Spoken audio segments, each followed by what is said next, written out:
Welcome, guys. Welcome, everybody that tuned in. Uh, we're gonna get started. Gonna dive right into this leadership training,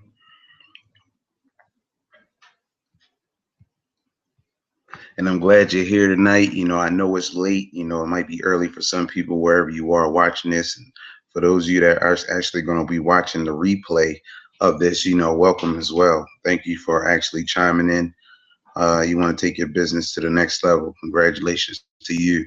My name is Guy Coates, and I'm pretty much going to show you guys or go over, a little slideshow presentation on what it actually takes to become a leader in your industry, a leader in, if you have if you own a business, if you have employees, if you have a team, whatever the case may be, leadership is very, very important.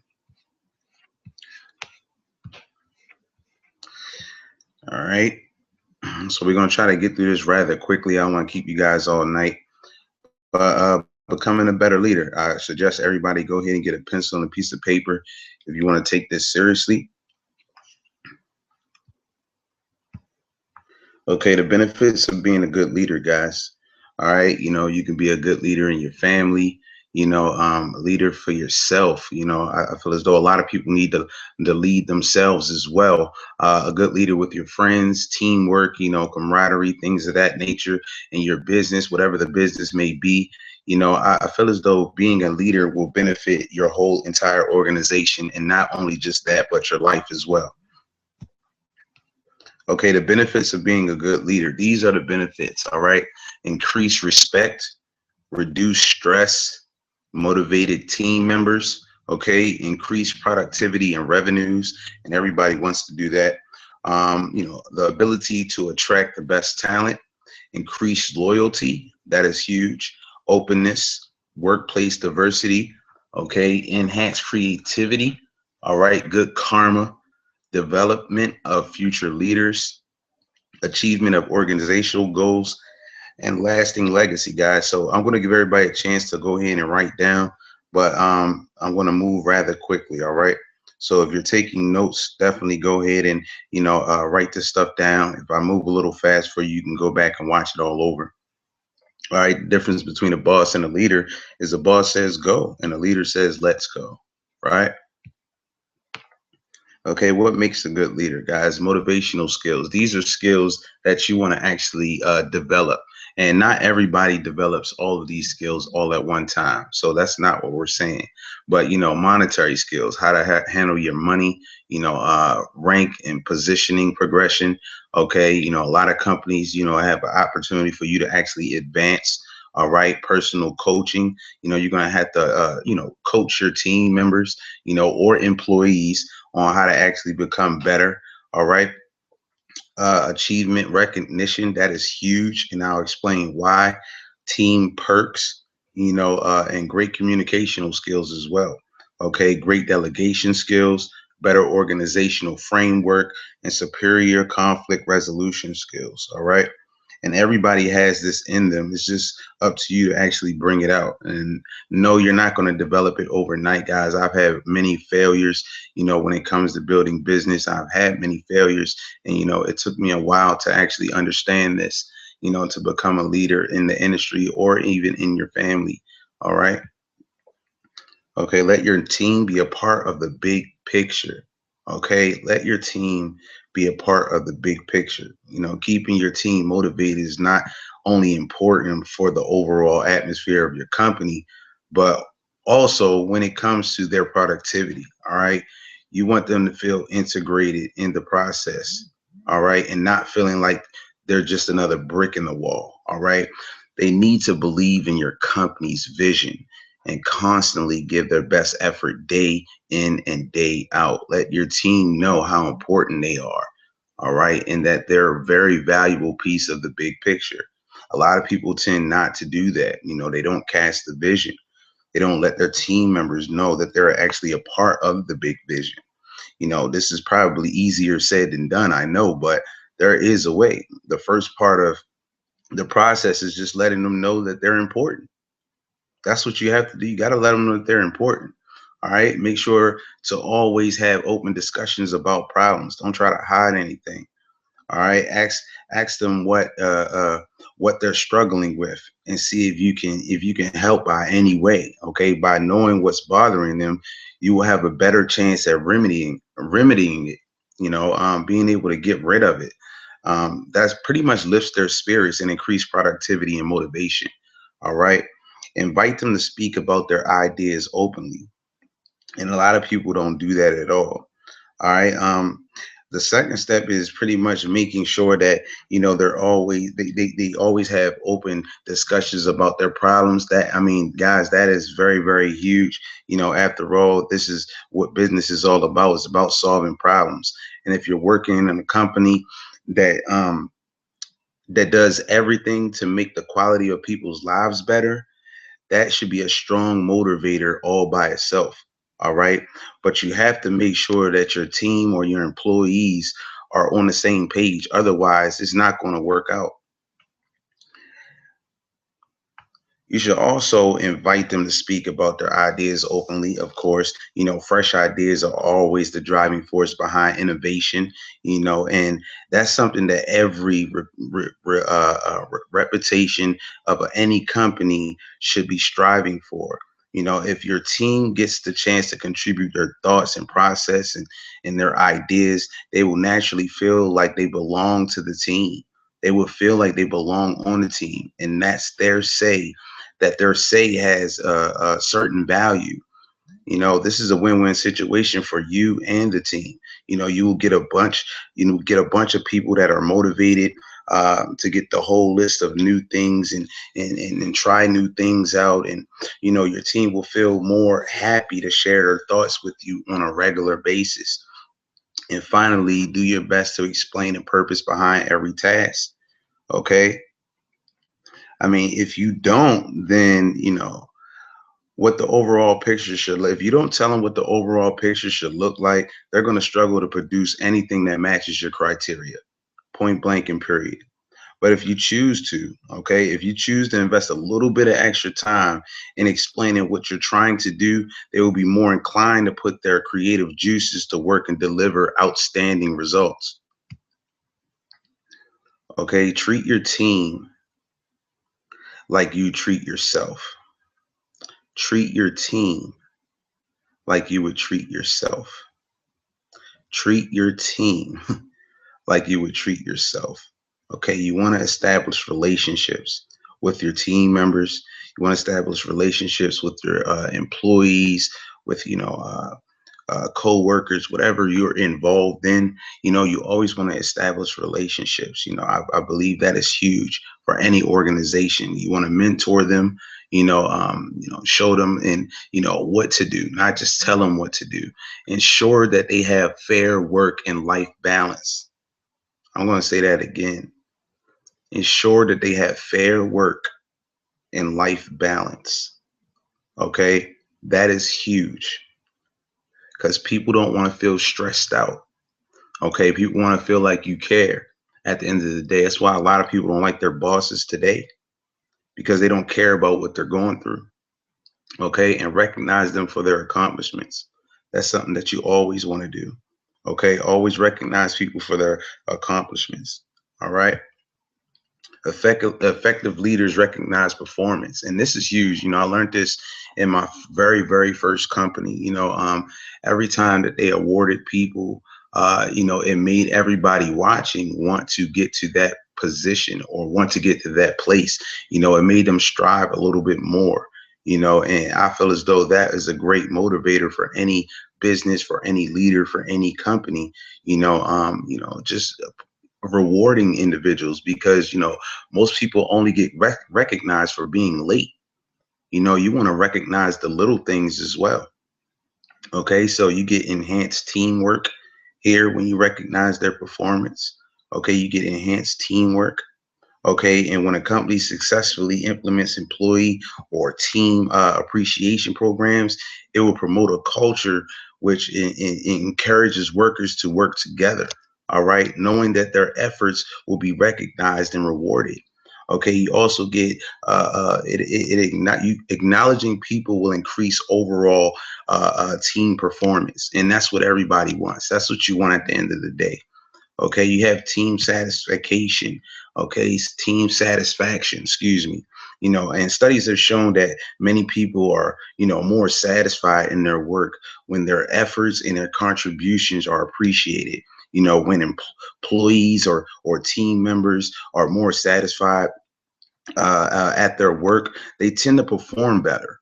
Okay, because they know that, and they enjoy, what they're doing. When you say when that team satisfaction is very, very huge, and increase individual output, guys. This is crazy. Write this down. Write this down. If you praise and appreciate someone for their good work, think about this and think about your job, think about your boss, think about, leadership.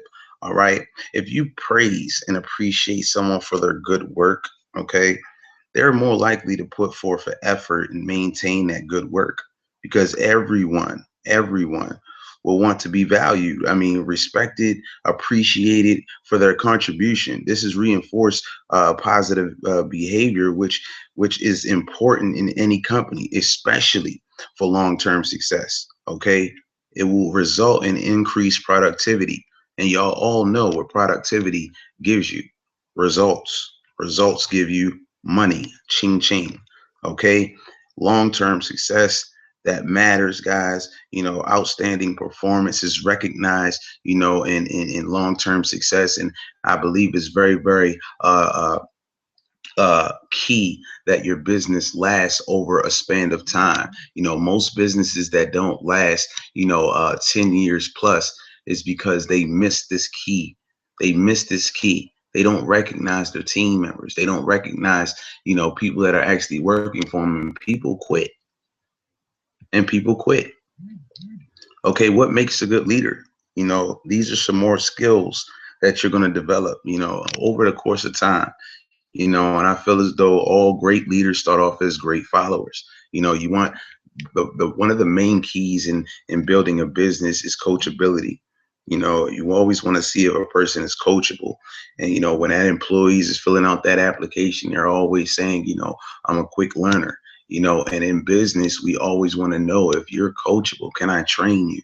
Okay, so you have, you got technical skills, financial skills, people skills, computer skills, analytical skills, negotiation skills. These are all skills that you have to develop, in business. Now, what I'm saying is you don't have to develop them overnight. It takes time. All right.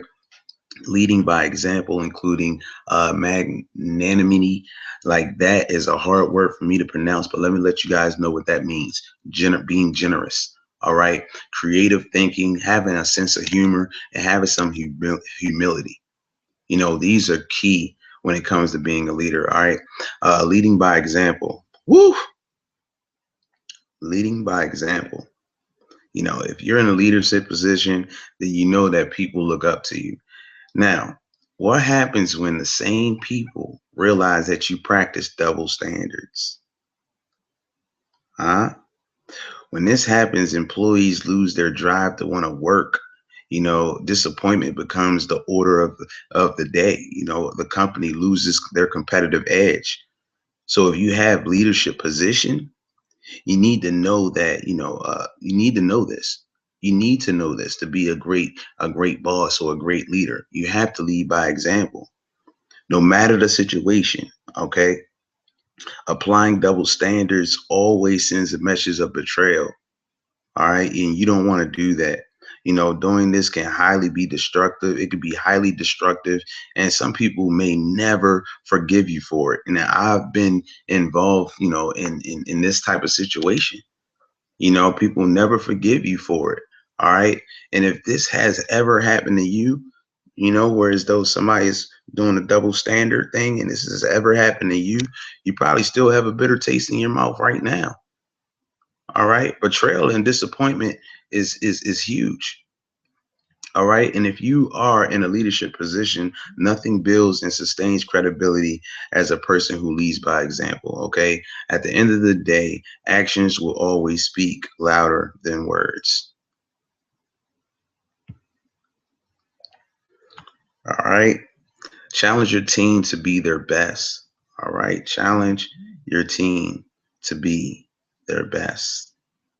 All right. As a leader, your job isn't simply to just dictate and tell people what to do. All right. Your job is to lead them. Your job is to help them grow to become the best at what they do. All right. You do this by creating a structured environment and by treating everybody consistently and fairly.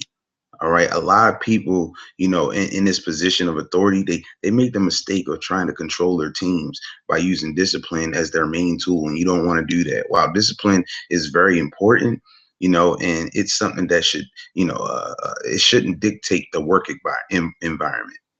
Does that make sense?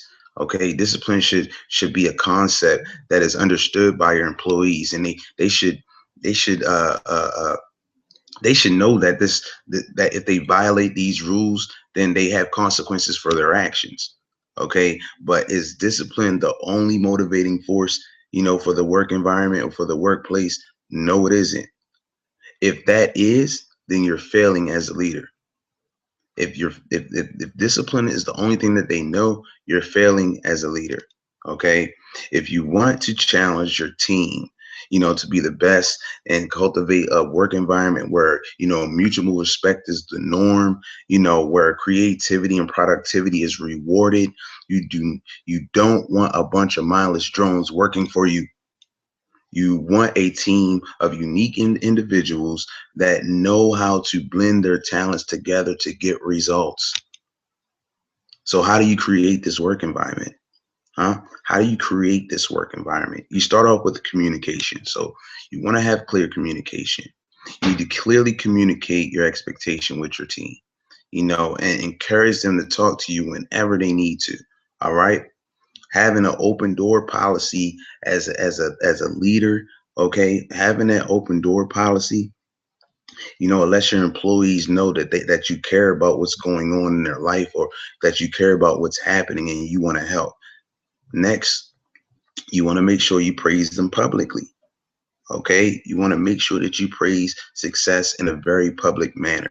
While disciplinary issues should be handled behind closed doors, praise should be handled publicly.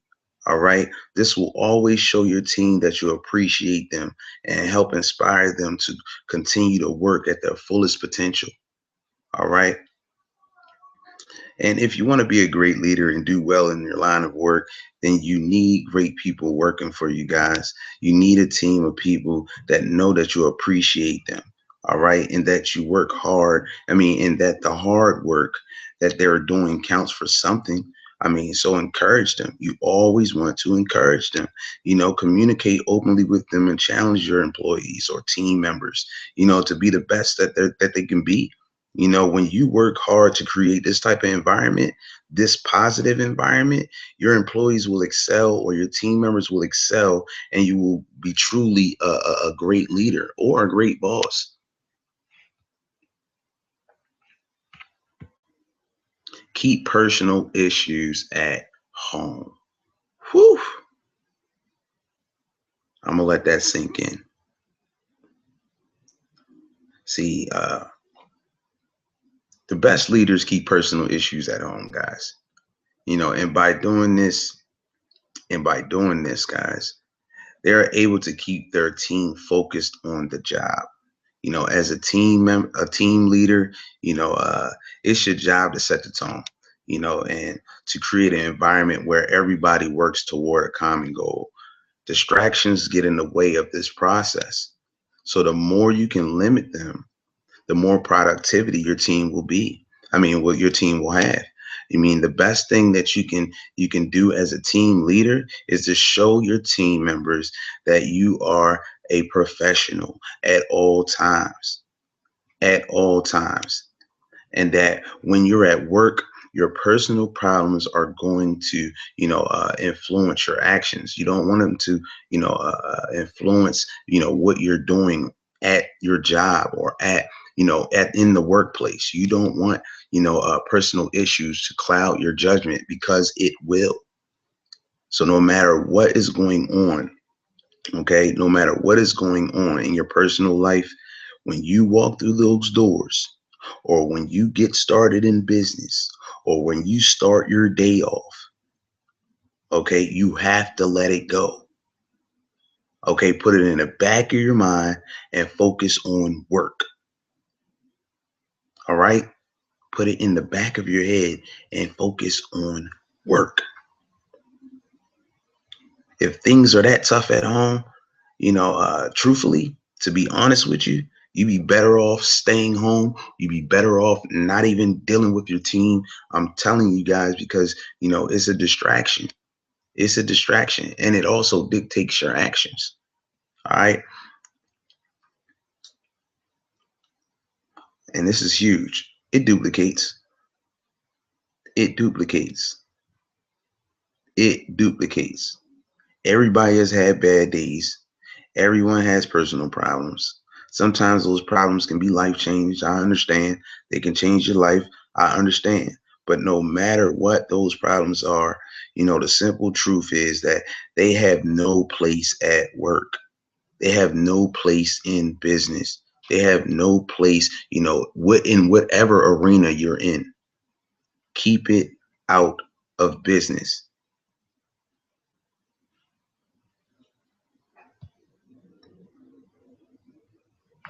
All right, good leadership also takes common sense. This is what I know about common sense. Common sense isn't common. I'll say that again. You might want to write that down. Common sense isn't common. People love to be treated just the way you like to be treated. Okay? I mean, that's common sense. Strive to be a stand-up person. That is common sense. You always want to have integrity. All right? And treat your team like people first and team members second. I've seen so many people treat people like a dollar sign, and you don't want to do that. Do not treat people like a dollar sign. They are people first and team members second. Do not forget that they're human beings just like you are. So if you don't want to be treated like a dollar sign, don't treat your team like a dollar sign. All right. And this is the checklist, guys. This is a good leader checklist. All right. Go ahead and write this down. All right. Actively listen to other people. All right. Acknowledge everyone in the company. Organization is important. All right. Do not micromanage your team. You do not want to do that. Just lead. Don't be, where's my mouse? Don't be this guy here. All right. Be this guy right here. All right. Recognize and appreciate your team who do a good job. Okay. Know and understand people you work with. All right. Handle conflict professionally. Okay. Give candid feedback.